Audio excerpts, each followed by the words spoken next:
Forget everything you think you know about history. Because in 1513, a man drew a map of a continent that officially did not exist. Not guessed, not imagined, mapped accurately, 300 years before discovery. And when experts finally analyzed it, they didn't laugh. They went silent. His name was Piri Reis, an Ottoman admiral. In 1513, he drew a world map. At first glance, nothing unusual. Europe, Africa, South America. Impressive for its time. But then, they looked at the bottom, and that's where the problem begins. Not a mistake, not a theory, a coastline. Stretching across the lower edge of the map was a detailed landmass, with bays, inlets, curves. Not random, not symbolic, geographically precise. And when modern scientists compared it, it matched Queen Maud Land, Antarctica. Let me repeat that. Antarctica, a continent not officially discovered until 1818. That's a 305-year gap. You could call it coincidence. You could say it's imagination. You could say humans see patterns where none exist. That would make sense. Until 1960. A researcher named Charles Hapgood sent the map to the United States Air Force.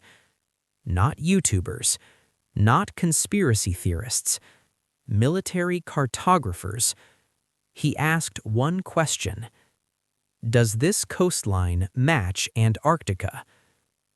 They analyzed it, carefully, professionally, and their response changed everything. They said the map matches the subglacial coastline of Antarctica, not the ice, the land beneath the ice, which creates a problem because that land has been buried under 1 mile of ice. Meaning whoever mapped it didn't see Antarctica as we see it today. They saw it before the ice. But here's the part no one talks about. Even if the coastline match is real, there's another problem: longitude. In 1513, there was no accurate way to measure longitude at sea. That problem wasn't solved until centuries later. And yet, this map places coastlines with shocking precision, which means one of two things is true.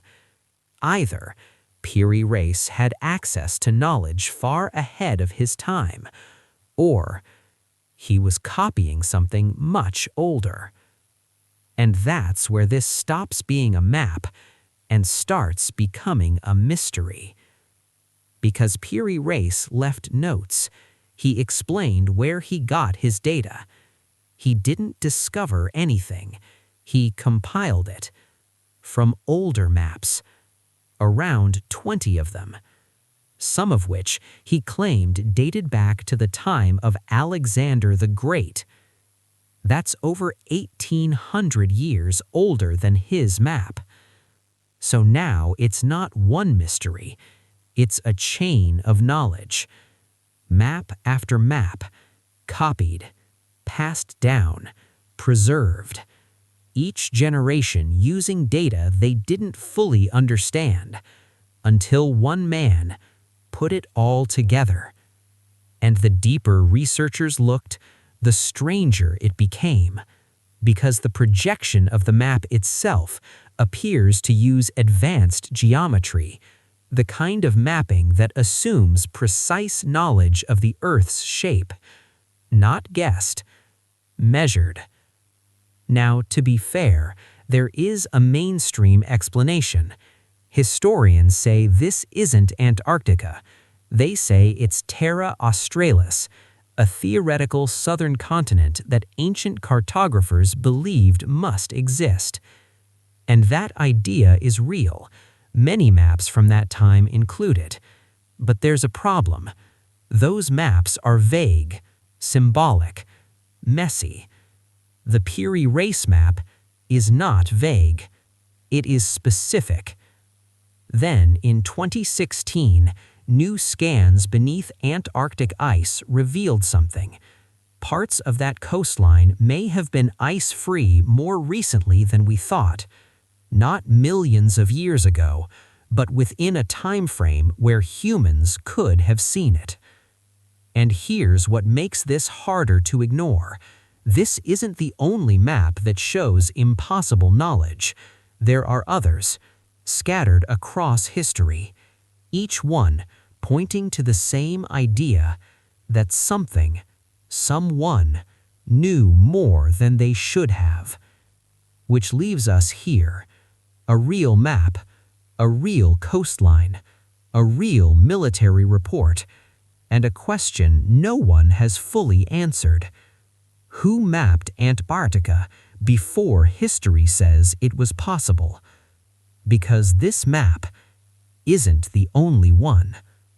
And next time, we go deeper. This ends here.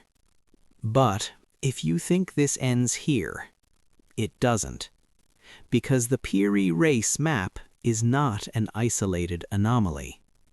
There are other maps, drawn by different hands, from different parts of the world.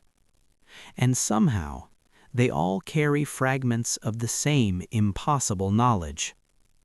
Maps that show coastlines before they were officially discovered. Maps that place continents where they should not be. Maps that suggest someone understood the world far earlier than we did. And when you start lining them up, side by side, a pattern begins to emerge. Not a coincidence, not an error, a pattern. A pattern that points to something we don't have a name for. Because if even one of these maps is accurate, just one, then the timeline of human history is incomplete. And if the timeline is incomplete, then everything built on top of it becomes questionable. Which raises a deeper question. Not who drew the map, not when it was copied, but where the original knowledge came from. Because maps like this don't come from imagination, they come from observation. Someone saw this.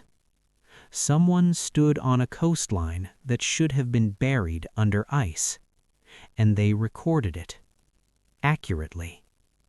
And somehow that information survived, passed forward, through time, through civilizations, until it reached a man in 1513, a man who didn't fully understand what he was holding, and neither do we. Because the real mystery is not the map. The real mystery is the knowledge behind it. And the question we haven't answered yet is how much of that knowledge is still out there.